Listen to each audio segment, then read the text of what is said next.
Que el Señor te bendiga, mi hermano, mi hermana. Es un gusto poder estar acá contigo una vez más. El día de hoy continuaremos con el capítulo 2 de la primera carta de Juan. Después de esta introducción, iniciamos.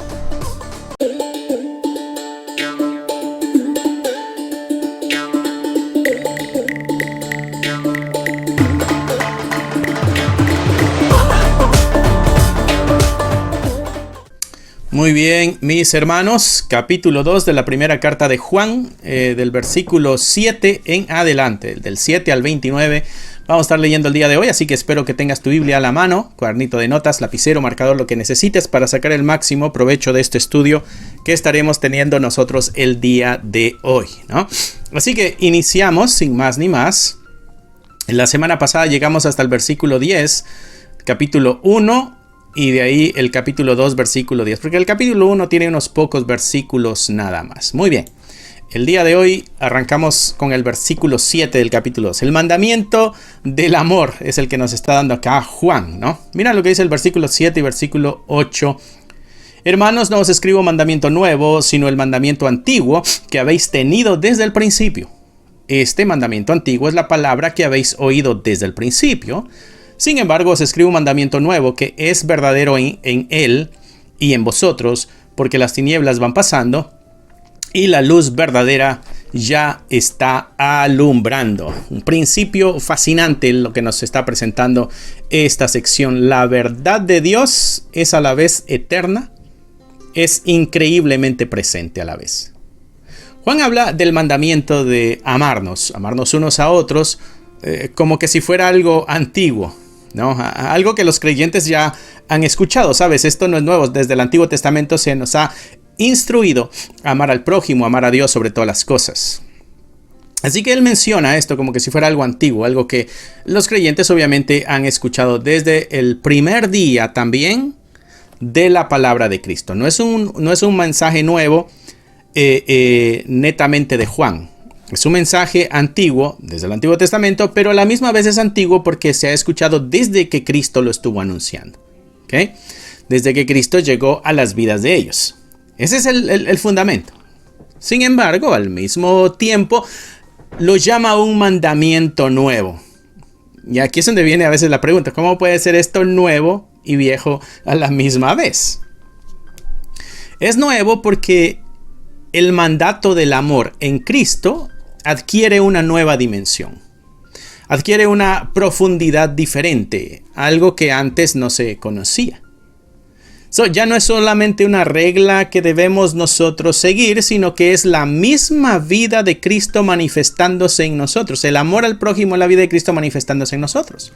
La luz verdadera, dice acá Juan, y esas son las palabras que él usa, también en su evangelio las usa para llegar a un mejor contexto nosotros en lo que Juan nos dice.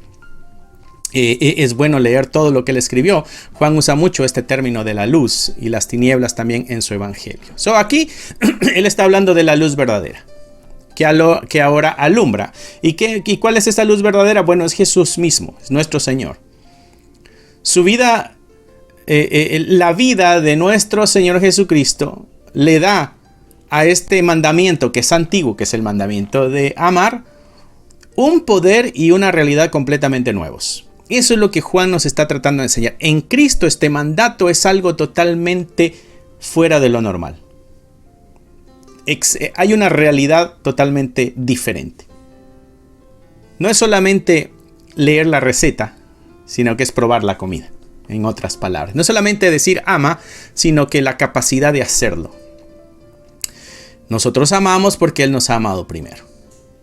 Así que esto aplica a nuestra vida diaria. Porque a menudo nosotros podemos tratar el amor como que si fuera una obligación, como que si fuera algo que tengo que hacer y desde hace mucho tiempo me lo han exigido hacer. Y terminamos amando por obligación, como un deber. Este mandamiento nuevo que Juan nos está diciendo nos llama a reconsiderar, a hacerme la pregunta. ¿Estoy amando a mi familia, a mis amigos, a mis hermanos en la fe con la frescura y el poder que viene de Cristo? ¿Será que ese es el amor que yo estoy experimentando hacia mi prójimo? con el poder que viene de Cristo Jesús. Si no, bueno, me corresponderá entonces pedirle a Dios que renueve el compromiso de amor en mi corazón, para que no sea solamente una regla antigua. Y así podamos nosotros cumplir en realidad este mandamiento que a la misma vez es nuevo. Es transformador. Es transformador en las relaciones. Y eso puede hacer que nuestro amor, o este amor que tenemos a través de Cristo Jesús, se parezca cada vez más al amor de Dios. Es ver claramente el mandato en vida, prácticamente. Las palabras de Juan son palabras muy profundas. Versículo 9. El que dice que está en la luz y aborrece a su hermano está todavía en tinieblas. ¿Ves la dualidad? Juan dice, o estás aquí o estás acá, pero no puede haber una vida cristiana a medias. No puede haber una vida cristiana a medias. O estamos en un lado o estamos en otro. Pero no podemos estar a la mitad. No con un pie en el mundo y un pie en el cristianismo. No, Juan dice no. O estamos en un lado o estamos en otro. Y él es así en todos los aspectos. Y en este aspecto del amor está siendo igual. El que dice que está en la luz, pero aborrece a su hermano, está todavía en tinieblas. El que ama a su hermano permanece en la luz, y en él no hay tropiezo. Pero el que aborrece a su hermano está en tinieblas y anda en tinieblas y no sabe a dónde va porque las tinieblas le han cegado. Juan está diciendo que si la persona está en la luz, o sea, está en Cristo, ya vimos que la luz es Cristo. Si la persona está en Cristo, tiene la capacidad de amar al hermano. Si no ama al hermano, entonces no está en esa luz que es Cristo. ¿Ves cómo es de tajante Juan? Es un principio que va a mostrar la autenticidad, por decirlo así. Es el principio de la autenticación, si pudiéramos llamarle de esta manera. La evidencia de andar en la luz es este amor fraternal. Eso es lo que Juan nos está diciendo aquí. Y él establece esta prueba de fuego, ¿no? Es una especie de test espiritual. La pregunta sería, ¿estoy en la luz? La pregunta sería, ¿soy cristiano? Las palabras no cuestan nada. Podríamos nosotros afirmar que sí, yo estoy en la luz, sí, yo soy creyente. Pero la verdadera evidencia no está en la confesión verbal, sino en la relación con nuestros hermanos. Eso es lo que Juan está diciendo. No me digas que eres creyente. Demuéstralo con el amor a tus hermanos. ¿Ves la gran diferencia? El que odia o aborrece a su hermano, sin importar cuán ortodoxa sea su teología o cuán piadosa parezca su vida, bueno, camina todavía en una oscuridad profunda. Es una contradicción viviente. Soy creyente, pero odio a mi hermano. Por otro lado, el amor que es genuino, al que Juan nos está exhortando, este amor genuino por los demás, va a ser la señal de que realmente nosotros pertenecemos a la luz. Este amor no es un sentimiento pasajero, algo que dura un momento, sino que es una decisión que nos va a ayudar y nos va a guardar de tropezar, porque nos va a mantener alineados con la naturaleza de Dios, que es el amor. Así que esto nos exhorta a la autoevaluación, pero una autoevaluación honesta, real, brutal hasta cierto sentido. No bastará con preguntarnos entonces, ¿creo en Jesús? La pregunta que Juan nos está obligando a hacer es, ¿amo a mi hermano? ¿Hay rencor o amargura o hay indiferencia en mi corazón hacia alguien en mi comunidad de fe? Si es así, según este pasaje, estoy caminando a ciegas, estoy en la oscuridad, sin importar lo que yo crea. Juan dice, si esa amargura, si esa indiferencia, si ese rencor, si ese odio está en tu corazón, estás en tinieblas. Así que debemos buscar la reconciliación. Debemos perdonar, así como hemos sido nosotros perdonados, y debemos cultivar este amor activo que va a demostrar la luz de Cristo en nuestros corazones. Y eso va a dar testimonio de que realmente Cristo vive en nosotros. Esa es la intención de Juan evidencias. Mis hermanos, Juan está apuntando a las evidencias que no podemos nosotros negar. Versículo 12 y versículo al 14 vamos a leer, del 12 al 14. Vamos a agarrar toda esta sección que está separada. Os escribo a vosotros, hijitos, porque vuestros pecados os han sido perdonados por su nombre. Os escribo a vosotros, padres, porque conocéis al que es desde el principio. Os escribo a vosotros, jóvenes, porque habéis vencido al maligno. Os escribo a vosotros, hijitos, porque habéis conocido al Padre. ¿No? Interesante, si agarramos lo de hijitos e hijitos, ahí en el versículo 12 al principio y al final, diríamos: os escribo a vosotros, hijitos, porque vuestros pecados han sido perdonados por su nombre, porque habéis conocido al Padre. Versículo 14 dice: os escribo a vosotros, padres, porque habéis conocido al que es desde el principio, y os escribo a vosotros, jóvenes, porque sois fuertes, y la palabra de Dios permanece en vosotros, y habéis vencido al maligno. Hay un juego acá de palabras. Cuando habla hijitos, pudiéramos tener en nuestra mente algo que está empezando, algo que está iniciando. ¿Qué tal si es el nuevo creyente?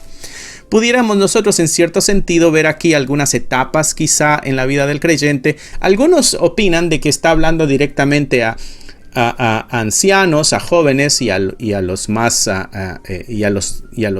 pequeños en edad. Otros dicen no, se está refiriendo a la edad en el cristianismo, a la edad espiritual, si lo pudiéramos decir así, a los que ya tienen bastante tiempo, a los que están caminando, van a la mitad del camino, digamos, y a los que apenas están empezando. Cual sea la realidad en el corazón de Juan al escribir esto, siempre podemos encontrar una aplicación legítima y una exhortación a nuestro corazón. Versículo 14: os escribo a vosotros, padres, porque habéis conocido al que es desde el principio, y os escribo a vosotros, jóvenes, porque sois fuertes, y la palabra de Dios permanece en vosotros, y habéis vencido al maligno. Cuando habla de jóvenes, habla de la fortaleza, de la lucha, de la fuerza que está, y del ímpetu para continuar. Cuando habla de los padres, está hablando de aquellos de experiencia, de tiempo, y cuando está hablándole a los hijitos, está hablando de este arranque. Tus pecados han sido perdonados, conociste al Padre, ¿no?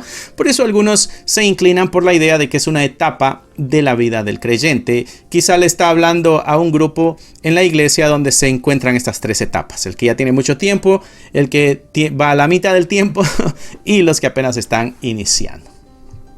Pero no, como que si fueran niveles de madurez, ¿no? Como que si fueran niveles de madurez.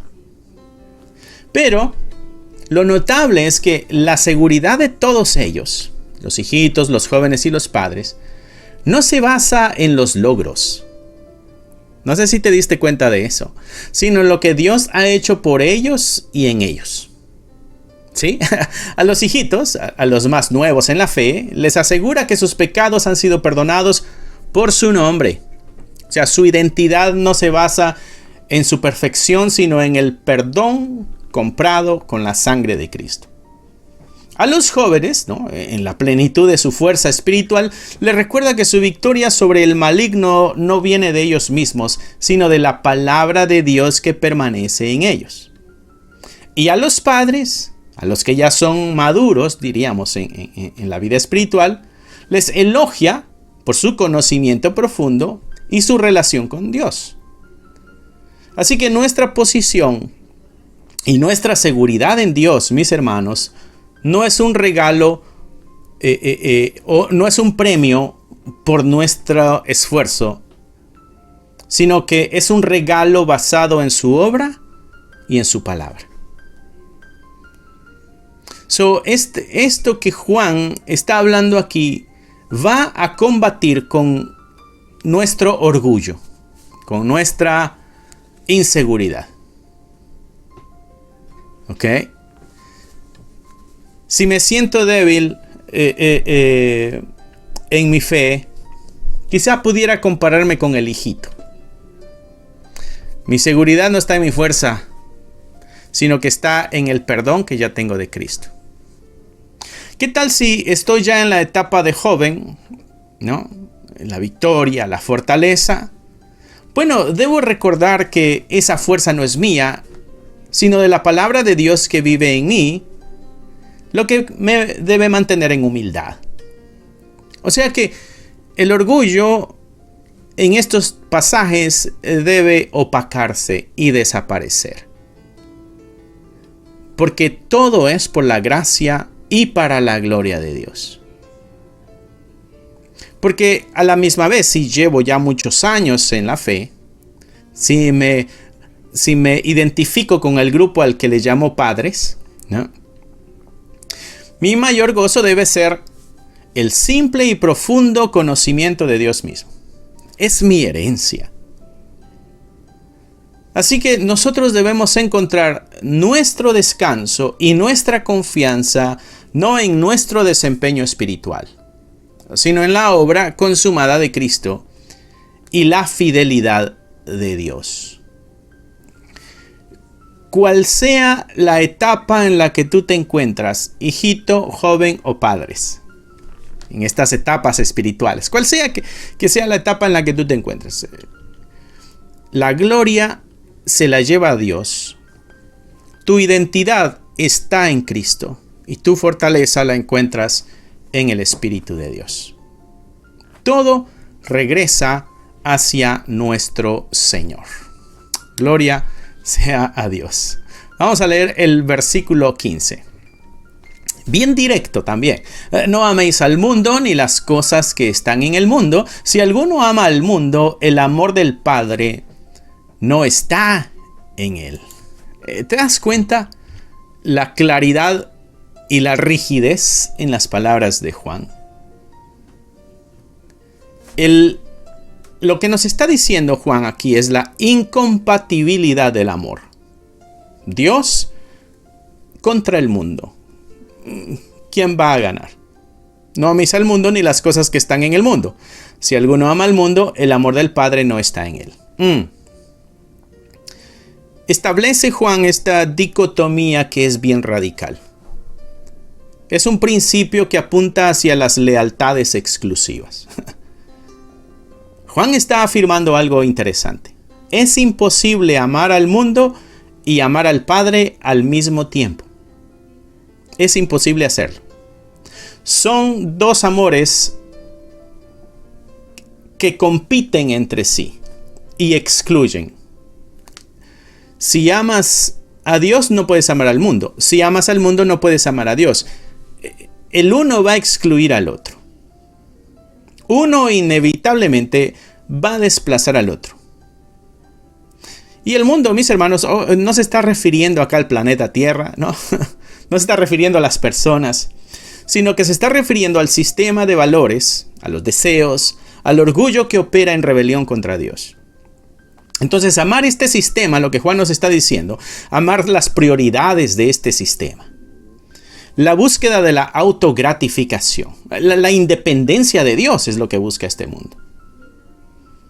Eso significa entonces claramente que el amor del Padre no está en nosotros. Y es una elección del corazón. La pregunta, mis hermanos, es ¿dónde reside nuestro afecto y nuestra lealtad más profunda? ¿Hacia dónde está nuestra lealtad inclinada? ¿Hacia Dios o hacia el mundo? Así que debemos nosotros hacer este diagnóstico del corazón. ¿Qué es lo que más amas, mi hermano? ¿Qué es lo que cautiva tu imaginación? ¿Qué es lo que cautiva tu tiempo, tu energía, tu dinero? ¿Son las cosas de Dios, su reino, su justicia, su gente? ¿O son las cosas que el mundo ofrece como el éxito, la popularidad, la seguridad material, el placer? ¿Hacia dónde se inclina tu corazón? ¿Hacia dónde se inclina tu corazón? Es como hacer una auditoría de nuestras pasiones. Si nosotros encontramos, mis hermanos, que nuestro corazón está más inclinado a los valores del mundo, bueno, necesitamos confesar que es idolatría y pedirle a Dios que reavive nuestro primer amor por Él, reconociendo que no podemos nosotros servir a dos señores. Jesucristo dijo, no se puede servir a dos señores. O amas el dinero o amas al Señor. Juan nos está diciendo lo mismo. No podemos nosotros amar a dos señores. O amamos al mundo o amamos al Padre. La dureza y la claridad, pero la bendición de tener palabras directas como las de Juan. Mira lo que dice el versículo 16. Porque todo lo que hay en el mundo, los deseos de la carne, los deseos de los ojos, la vanagloria de la vida, no proviene del Padre, sino que viene del mundo. Después de decirnos que no amemos al mundo, Juan nos da una definición precisa de lo que constituye ese mundo. Nos dice, de esto se trata este mundo, ¿no?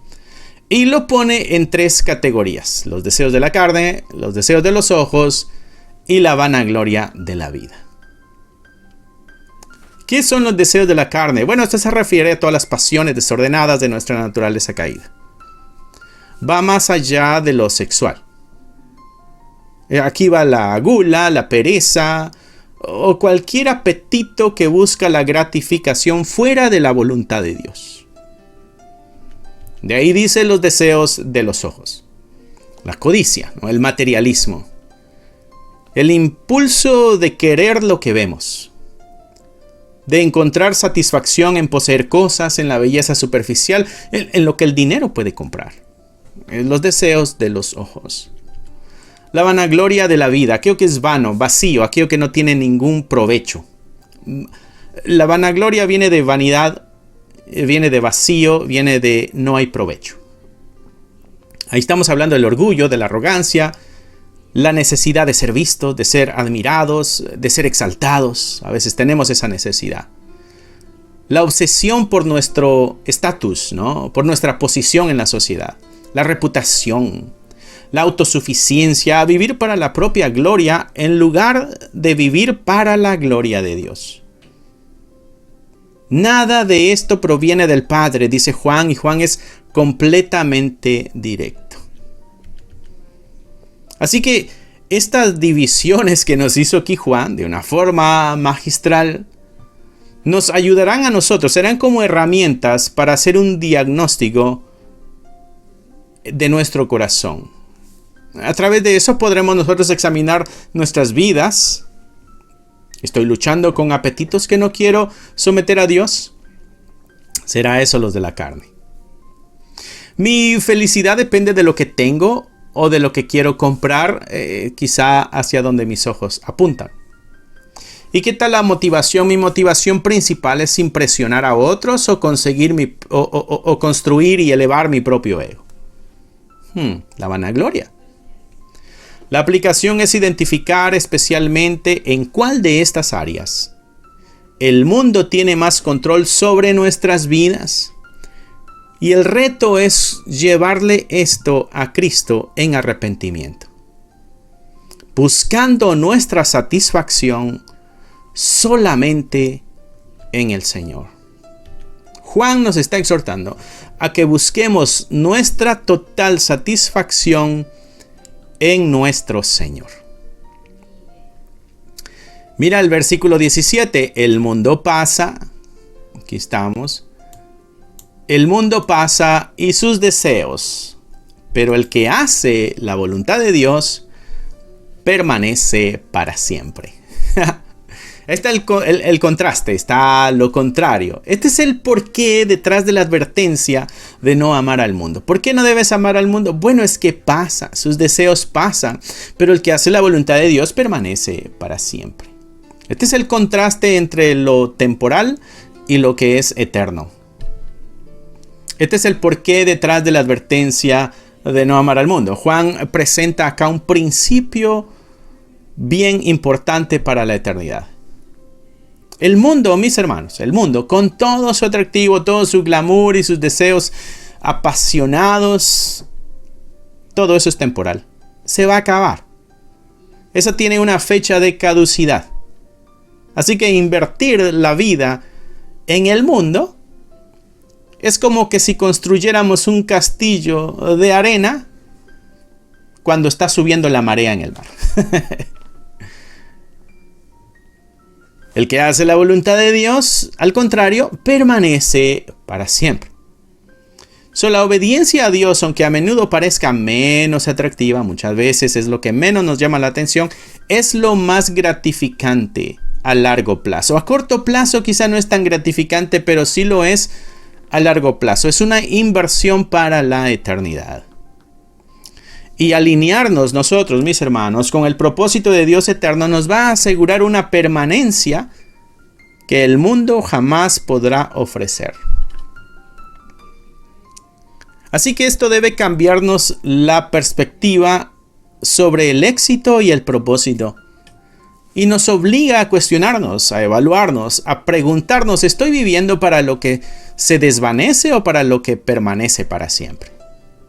Mis hermanos, cada decisión, desde cómo usamos nuestro tiempo en una tarde en la casa, cómo invertimos tiempo en la carrera que elegimos, todo eso puede ser evaluado con la pregunta: ¿estoy viviendo para lo que se desvanece o para lo que permanece para siempre?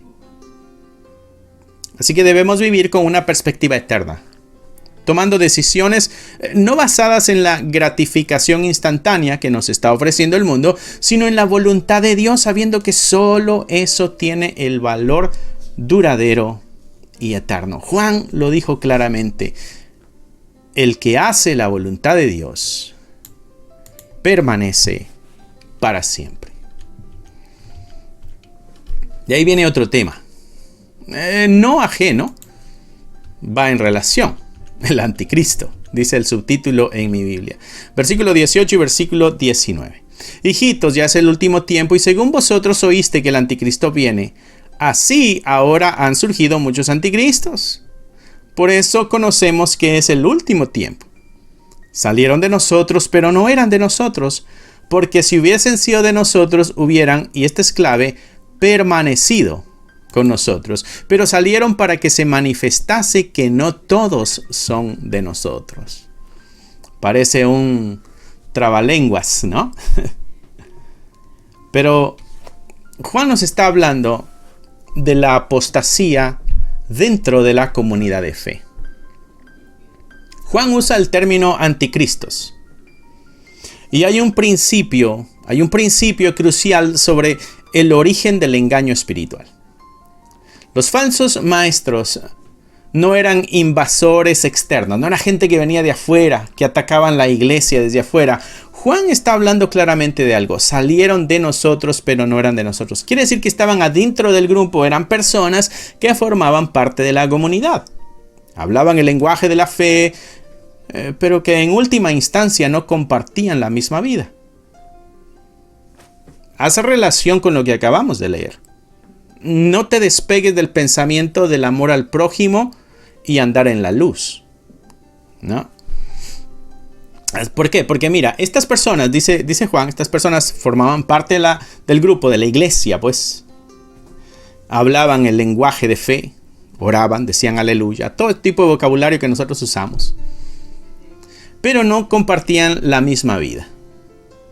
Y cuando salieron, eso sirvió para manifestar su verdadera naturaleza. Así que las amenazas, mis hermanos, las amenazas más peligrosas para la fe a menudo provienen de dentro, de aquellos que aprenden ser hermanos, pero niegan las verdades fundamentales. Aquellos que aparentemente son creyentes, pero niegan la verdad de nuestro Señor. Niegan la santidad que exige la palabra de Dios. Ese es un tremendo peligro que cada iglesia enfrenta. Ese peligro interno de aquel que ve la santidad como algo liviano, algo que no es necesario de esforzarse, como que si ya dije Cristo entra en mi corazón, entonces ya lo único que necesito. Juan dice no. Hay que compartir la vida como la de Cristo. Así que la amenaza que más grande para la fe está dentro de nuestras bancas. Está de aquel que simplemente aparenta ser cristiano, pero no lo es. Así que nos exhorta entonces a discernir, a ser sabios, a ser muy cuidadosos. No también a caer en el otro extremo, en la paranoia. No debemos ser ingenuos. El hecho de que alguien use quizá una terminología cristiana, quizá nuestras palabras, aleluya, gloria a Dios, que el Señor te bendiga, estoy orando por ti, es la voluntad de Dios. Todas esas palabras que de pronto nos identifican como que somos de la iglesia. Mis hermanos, no debemos ser nosotros tan ingenuos también, porque alguien que use esos términos, alguien que los use desde un púlpito, no garantiza que sea cristiano. No garantiza que sea de Cristo. Hay que evaluar las enseñanzas y la vida de todos aquellos que nos instruyen. Y hay que evaluar nuestras vidas también, a la luz de la palabra de Dios. Debemos asegurarnos de que todo exalte a Cristo. ¿Sabes? Algo que yo he notado en nuestras iglesias cristianas en relación a la música. Fulanito es un cantante que ha cantado alabanzas al Señor, pero tiene algunos cantos como que no van dirigidos a Dios, ¿no? Pero como lo canta un cristiano, decimos que es para Dios, ¿no? y le ponemos el sello automáticamente. Ese es un ejemplo así muy rápido, muy común, ¿no? Donde si tiene X o Y palabras, entonces entra en una categoría. Pero algo que tú y yo debemos examinar en todo, en el mensaje, porque muchas veces se nos puede dar un mensaje desde el púlpito que sea motivador, que llene nuestras emociones y que me exhorte al triunfo y a la victoria, y pueda salir yo cargado de energía de un mensaje motivador, pero quizás ese mensaje no exaltó a Cristo. Quizá ese mensaje no me puso el reto del arrepentimiento, de la santidad, de la pureza, de vivir una vida de piedad. Pero como se dijo en un lugar que llamamos iglesia, y se anunció desde una plataforma alta a la que le llamamos, escenario, y había un púlpito ahí, y automáticamente dijimos esto viene de Dios. Pero muchas veces el mensaje no exalta a Cristo, y debemos nosotros reflexionar y preguntarnos, ¿esto exalta a Cristo o no? ¿Qué tal la vida del que está comunicando el mensaje? Sea un predicador, sea un maestro, sea alguien que canta, porque el que canta está comunicando a la misma vez. ¿Su vida refleja el carácter de Cristo o no? Debemos nosotros, mis hermanos, aferrarnos a la comunidad que es genuina. Pero también tenemos que estar alertas, porque hay lobos con piel de oveja que surgen desde nuestras propias filas. Debemos nosotros ser astutos, debemos ser muy sabios, debemos de evaluar muy bien. Versículo 20.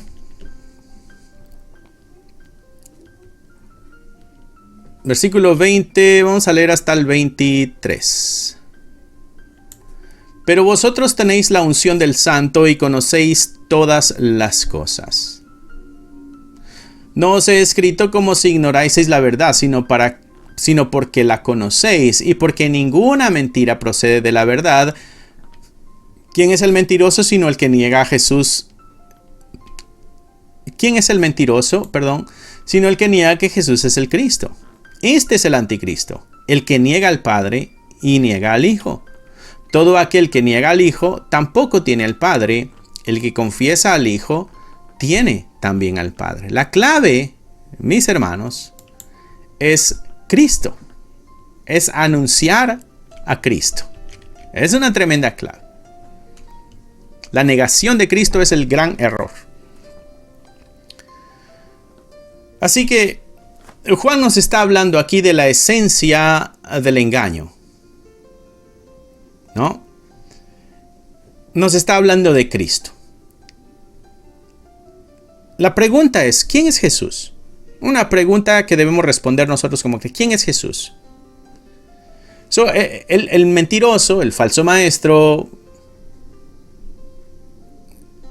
va a negar esta verdad. ¿Quién es Jesús? Jesús es el mismo Dios hecho carne, es el mismo Padre. El mentiroso va a negar esta verdad fundamental. Y esto no es solamente negar su existencia histórica, como decir, no, nunca existió un Cristo. No, no es eso. Será negar la identidad como la identidad del Mesías, que es el Hijo de Dios, el único mediador entre Dios y los hombres. Estas son las verdades que muchas veces se niegan. Solamente Jesús es el camino. Solamente hay un mediador, que es Jesucristo. Solamente hay un Hijo de Dios, que es Jesús. Solamente hay un Mesías, que es un enviado, que es Jesús. El Padre lo ha revelado. Y el Padre se ha revelado a través del Hijo. Así que toda la herejía ataca esta realidad de Cristo. Y eso es lo que Juan está diciendo aquí. Aquí hay un punto clave en los cuales tú y yo debemos estar bien claros. Porque alrededor el engaño se mueve y pudiéramos estar nosotros confundidos. Así que nos exhorta a discernir, a evaluar cualquier movimiento, cualquier enseñanza o cualquier teología.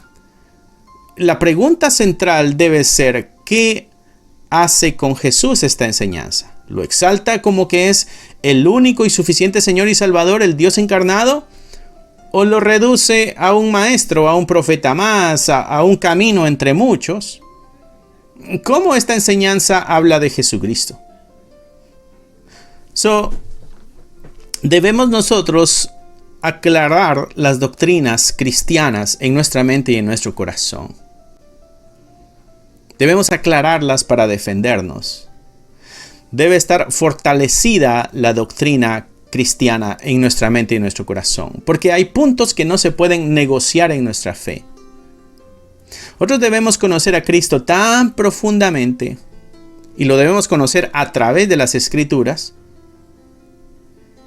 Lo debemos conocer de tal manera de que podamos nosotros detectar cualquier distorsión o cualquier disminución de su gloria en alguna enseñanza, en algún comentario, en algún canto, lo que sea.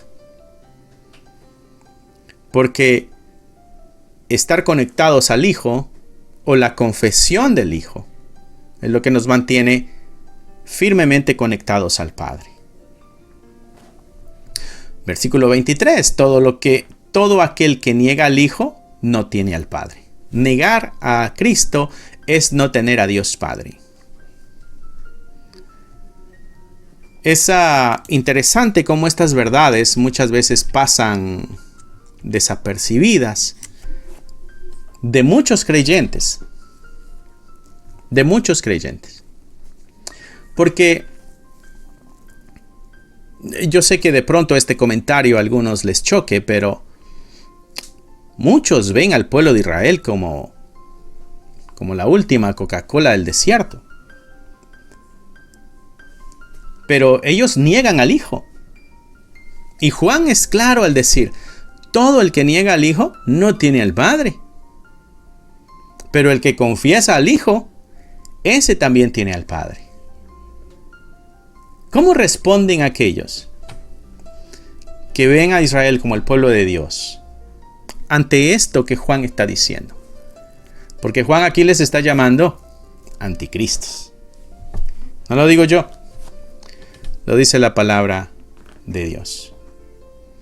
El Señor no tiene dos pueblos, tiene un pueblo. Y es aquel que se ha sometido a Cristo. ¿Por qué? Porque solamente hay un camino, que es Jesús. El que no tiene a Jesús, no tiene al Padre, mis hermanos. Y el que dice que tiene al Padre, debe tener a Jesús también. Muy, muy interesante. Versículo 24 es el que nos toca. Muy bien, versículo 24. Lo que habéis oído desde el principio permanezca en vosotros. Si lo que habéis oído desde el principio permanece en vosotros, también vosotros permaneceréis en el Hijo y en el Padre. La permanencia de la verdad original. Juan nos da aquí el ancla en medio de la tormenta de las falsas enseñanzas. ¿Sabes? El ancla, cuando el barco está en la tormenta, tira el ancla y ahí se va a quedar quieto, ¿no?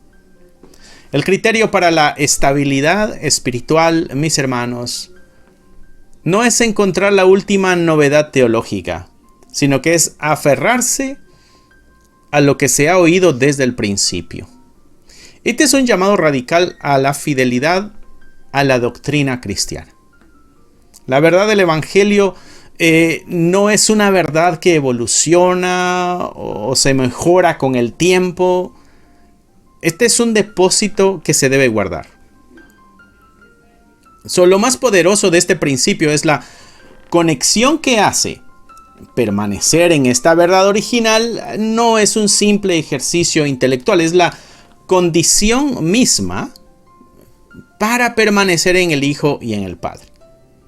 En otras palabras, la doctrina correcta no es un fin en sí mismo, sino que es el camino hacia una comunión íntima y constante con Dios.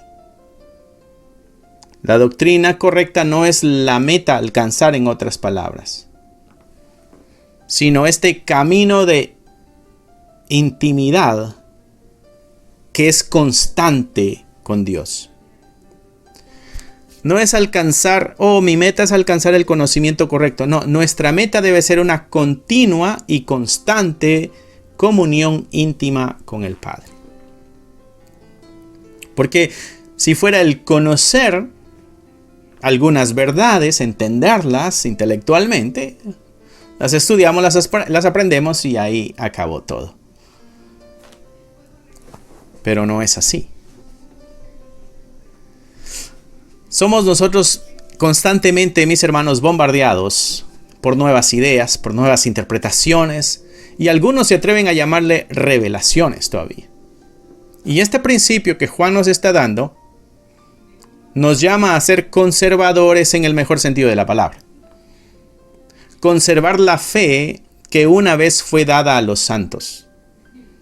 La aplicación práctica que pudiéramos nosotros tener es medir toda nueva enseñanza con el evangelio fundamental que se encuentra en la Escritura.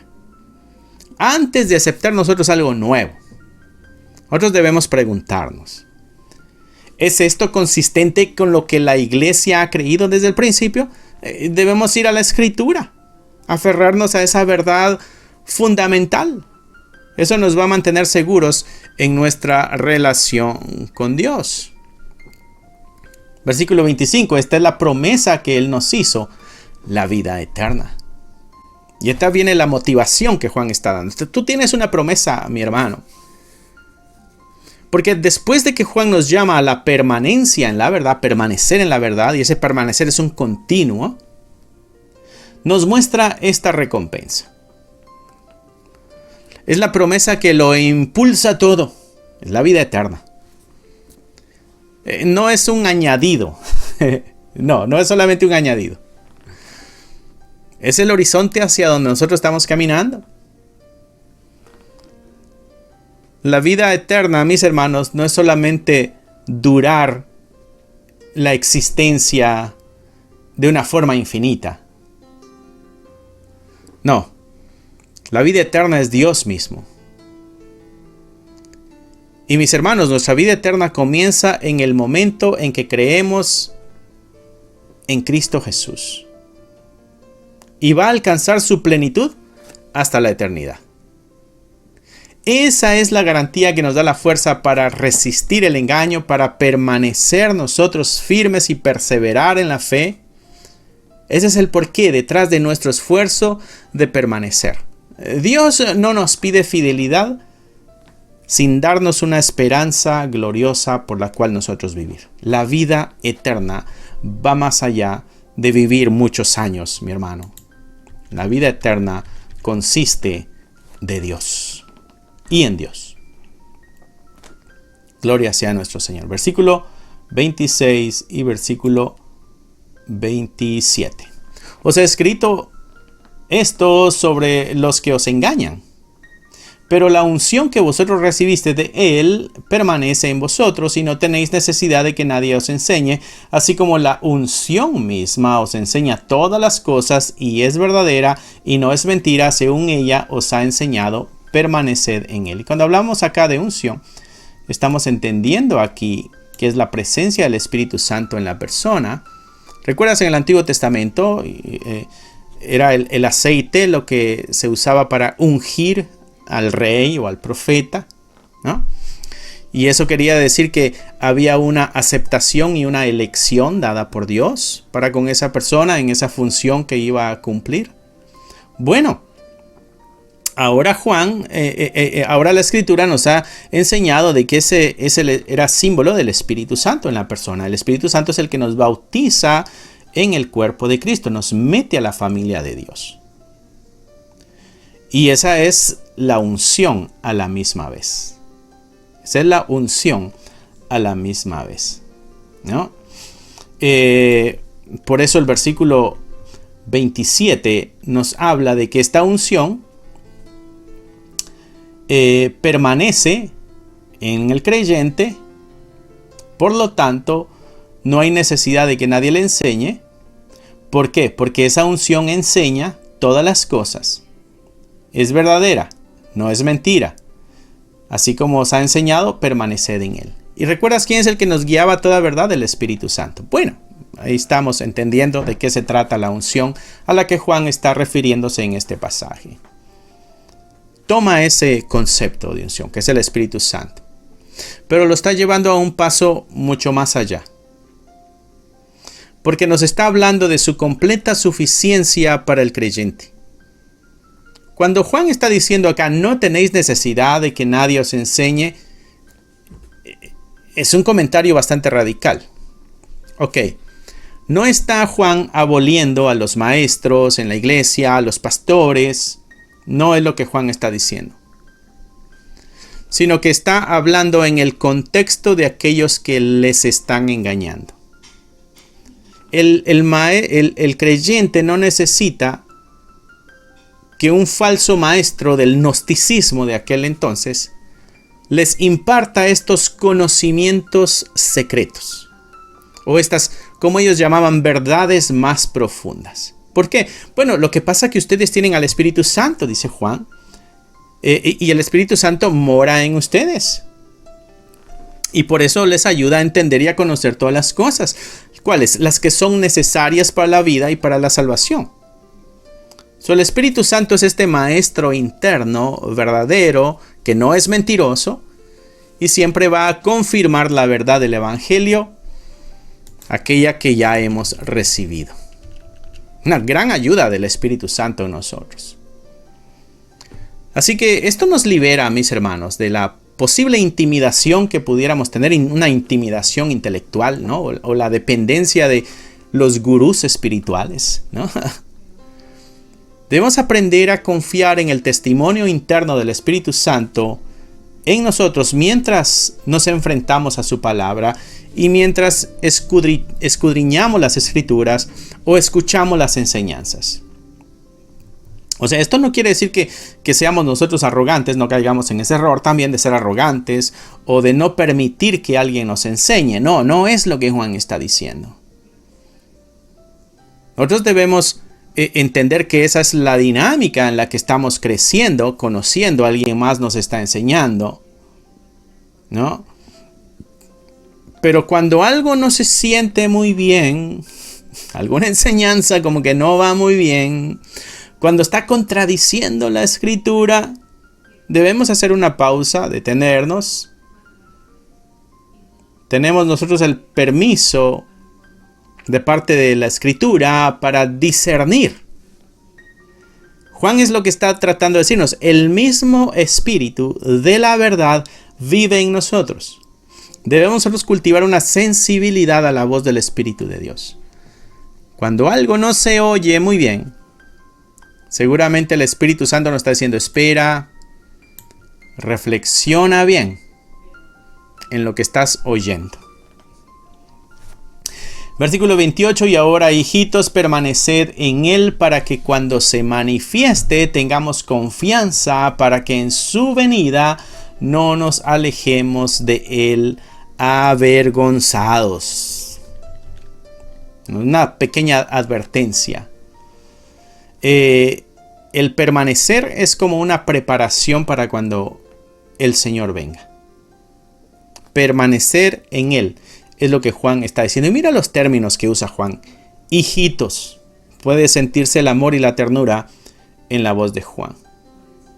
Pero en esto de permanecer en él, mis hermanos, aquí hay una urgencia. Hay una urgencia que está relacionada con los últimos tiempos. Porque Juan aquí está conectando nuestra vida diaria de comunión con Cristo con un evento futuro, que es la manifestación de Él, su segunda venida, lo que estamos esperando todos como iglesia. ¿Cuál es el objetivo? El objetivo de permanecer en Él es tener confianza y no alejarnos avergonzados en aquel día. Hoy tengamos confianza y permanezcamos para que en aquel día no nos alejemos avergonzados. Debemos nosotros buscar afirmarnos. Esta es una poderosa motivación que Juan nos da aquí. Nos exhorta a esta santidad práctica, ¿no? Vivir cada día con la conciencia de que podría ser el día de su regreso. Quizá hoy venga el Señor. Debemos vivir con esa conciencia. ¿Qué tal si Cristo viene hoy? Debo vivir con esa urgencia en mi conciencia. Esta perspectiva de que ya casi viene el Señor. En cualquier momento viene el Señor. Ese pensamiento va a ayudarnos a transformar nuestras decisiones. Un ejemplo. Vamos a ver una película. Ver esta película o tener esta conversación o tomar esta decisión. ¿Esto me hará sentir mayor confianza o me hará sentir vergüenza si Cristo apareciera ahorita mismo? Vamos a ver esta película. Si Cristo aparece aquí físicamente, ¿me daría vergüenza que me viera viendo esto? Voy a tomar esta decisión. Ay, si Cristo estuviera aquí, ¿me daría pena que viera que tomo esta decisión? La motivación que Juan nos está dando no está basada en un miedo, sino que está basada en el amor, en el deseo de honrar a Cristo. Nos está llamando a una vida de integridad constante para que nuestro encuentro con Él sea una celebración llena de gozo y no sea un momento penoso de arrepentimiento. Pablo tenía una necesidad con la iglesia y él decía que tenía la necesidad de presentar a la iglesia como una novia pura, ¿no? Sin mancha y sin arruga. Tenía esa necesidad de presentarles a Jesucristo como esta novia, ¿no? Sin mancha y sin arruga, lista para las bodas. Y ese es el mismo sentir de Juan, que en aquel momento no caigamos nosotros en vergüenza. Versículo 29. Si sabéis que Él es justo, sabed también que todo el que hace justicia es nacido de Él. Juan cada vez con sus frases nos exhorta y nos exige más. Y esta sección Juan la concluye con esta prueba final, si pudiéramos llamarle así. Tangible, ¿no? De que realmente ha habido una regeneración en nuestra vida. Este argumento que usa Juan es muy lógico y es simple, ¿no? Si sabemos que Dios es justo, entonces es natural que lleguemos a la conclusión de que todo el que ha nacido de Él también va a practicar esa misma justicia. Dios es justo, sí. ¿Este nació del Señor? Sí. Entonces es justo también. Esa es la lógica que Juan nos está mostrando. Un hijo va a compartir la naturaleza de su padre, así que por lo tanto una vida que se caracteriza por la justicia quiere decir que el Padre le ha hecho nacer de nuevo. Una vida que se vive rectamente, que hace lo correcto según la voluntad de Dios, quiere decir Dios está en esa vida. ¿Así? Hacer las cosas correctas no es el medio para nacer de nuevo, sino que hacer las cosas correctas es la evidencia de que se ha nacido de nuevo. La fe genuina, mis hermanos, siempre produce un cambio de vida. La profesión de fe y la práctica de la vida deben ir de la mano. Decir que soy creyente debe ir de la mano con una vida que practica la justicia. Eso es lo que Juan está diciendo ahí. Así que esto se convierte también, una vez más, como una herramienta para poder examinarnos y así asegurarnos, ¿no? Porque si miro la vida, si yo miro mi vida y veo un patrón creciente de justicia, no, obvio, no estamos hablando de una perfección sin pecado, sino que estoy viendo que hay una buena dirección en mi vida, ¿no?